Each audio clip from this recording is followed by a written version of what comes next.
వైకుంఠ ఏకాదశి పర్వదినాన్ని పురస్కరించుకొని శుక్రవారం జగిత్యాల జిల్లా కేంద్రంలోని ఆలయాలన్నీ భక్తులతో కిటకిటలాడాయి. ఉదయాత్పూర్వం నుండే భక్తులు ఆలయాలకు చేరుకొని స్వామివారిని దర్శించుకొని నేత్రానంద భరితులయ్యారు. ఇదిలా ఉండగా బ్రాహ్మణ వీధిలోని శ్రీ వేణుగోపాల స్వామి ఆలయంలో స్వామివారు ఉత్తర ద్వారం గుండా భక్తులకు దర్శనం చేశారు. అదేవిధంగా భక్తులు విశేష సంఖ్యలో పాల్గొని స్వామివారి మూలమూర్తులను దర్శించుకున్నారు.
వైకుంఠ ఏకాదశిని పురస్కరించుకొని జగిత్యాల పట్టణంలోని బ్రాహ్మణవీధి వేణుగోపాల స్వామి ఆలయంలో స్వామివారు ఉత్తర ద్వారం గుండా భక్తులకు దర్శనమిచ్చారు. భక్తులు విశేష సంఖ్యలో ఉదయం నుండి ఆలయానికి చేరుకొని స్వామివారిని ఉత్తర ద్వారం గుండా వెళ్ళాలి అనేటువంటి ప్రయత్నం చేశారు.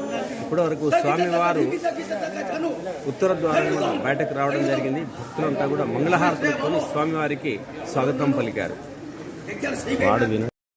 జై శ్రీమన్నారాయణ. కాశ్యపాన్వయ సంజాతం నారాయణ పదాశ్రితం శ్రీమన్నారాయణం వందే యతీశ్వర శ్రియాదిశం.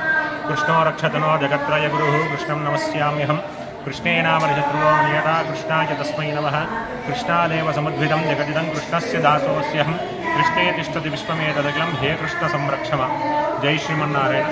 జగిత్యాల పట్టణ పరిసర ప్రాంత ప్రజానీకానికి అందరికీ కూడా వైకుంఠ ఏకాదశి శుభాకాంక్షలు శుభాశిస్సులను తెలియజేస్తూ, అలాగే మన స్థానిక వేణుగోపాల స్వామి వారి యొక్క ఆలయంలో అనాదిగా వస్తున్నటువంటి ఆచార ప్రకారంగా మన స్థానిక దేవాలయంలో ఈరోజు ముక్కోటి ఏకాదశి వేడుకలను అత్యంత వైభవంగా మనం ప్రారంభం చేసుకున్నాం. ఈ రోజు నాడు స్వామికి శుక్రవారం కలిసి రావడం చేత విశేషమైనటువంటి స్వామికి అభిషేక కార్యక్రమాన్ని చేసుకొని ఆ తర్వాత స్వామికి నిత్యార్చన సహస్రనామార్చనతో పాటుగా స్వామికి ధనుర్మాసంలో తిరుప్పావళి సేవాకాలాన్ని కూడా మనం ఏర్పాటు చేసుకొని ఈరోజు విశేషమైనటువంటి ఆ యొక్క పాశ్ర అనుసంధానాన్ని చేసుకొని ఆ పాశ్రం యొక్క వైభవాన్ని అంతా కూడా తెలుసుకొని మన వచ్చినటువంటి భక్తులందరికీ కూడా ఆ పాశ్ర వైభవాన్ని అందరికీ కూడా తెలియజేయడం జరిగింది. అలాగే ఈరోజు ఉదయం స్వామివారికి జరిగినటువంటి సేవాకాలంలో తిరువీధోత్సవంగా ఈరోజు గరుడ సేవ మీద భగవంతుడు అనేటివాడు శ్రీమన్నారాయణుడు శ్రీకృష్ణ పరమాత్ముడి రూపంలో మన ఆలయంలో ఉన్నాడు. ఆ స్వామి గరుత్మంతు వాహనం మీద ఈరోజు బయటకు వచ్చి ఉత్తరాభిముఖంగా ప్రజానీకానికి అందరికీ కూడా భక్తులందరికీ కూడా ఆ యొక్క దర్శనాన్ని కలుగజేయడం జరిగింది. అంటే ఎప్పుడైతే వైకుంఠ ఏకాదశి రోజునాడు గరుడ సేవ మీద ఉన్నటువంటి పెరమాళ్ళను ఎవరైతే దర్శిస్తారో వారందరికీ కూడా నరకాది లోకం ఉండదట, సాక్షాత్ భగవంతుని యొక్క పరమ పదానికి వెళ్ళి భగవత్ సేవలో ఉంటారని చెప్పి పెద్దలు చెప్తుంటారు. అటువంటి వైభవోపేతమైనటువంటి గరుడ సేవను ఈరోజు మనం అందరం కూడా చేసుకున్నాం.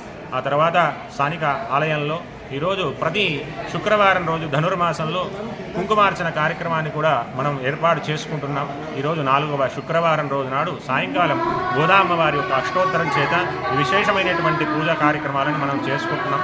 సుహాసిని అందరికీ కూడా సౌభాగ్యాన్ని ప్రసాదించాలని ఆ తిరుప్పావై మహోత్సవ విధంగా ఆ తిరుప్పావై యొక్క వైభవాన్ని భగవంతుని యొక్క విశిష్టతను మనకు తెలియజేసినటువంటి ఆండాలమ్మ వారి యొక్క అష్టోత్తరం చేత మనమంతా కూడా ఈరోజు సాయంకాలం కుంకుమార్చన కార్యక్రమాన్ని చేసుకుంటున్నాం. కాబట్టి భక్త మహాశయులంతా కూడా భగవంతుని కృపకు పాత్రులు కావాలని, అలాగే స్థానిక వేణుగోపాల స్వామి వారి యొక్క అనుగ్రహాన్ని మంగళాశాసనం అందరికీ కృప చేసే విధంగా భగవంతుడు ఉండాలని అర్చకాలు అందరికీ కూడా వచ్చినటువంటి భక్త మహాశయులందరికీ కూడా ఆ స్వామివారి యొక్క మంగళాశాసనం ఉండాలని కోరుకుంటూ జై శ్రీమన్నారాయణ.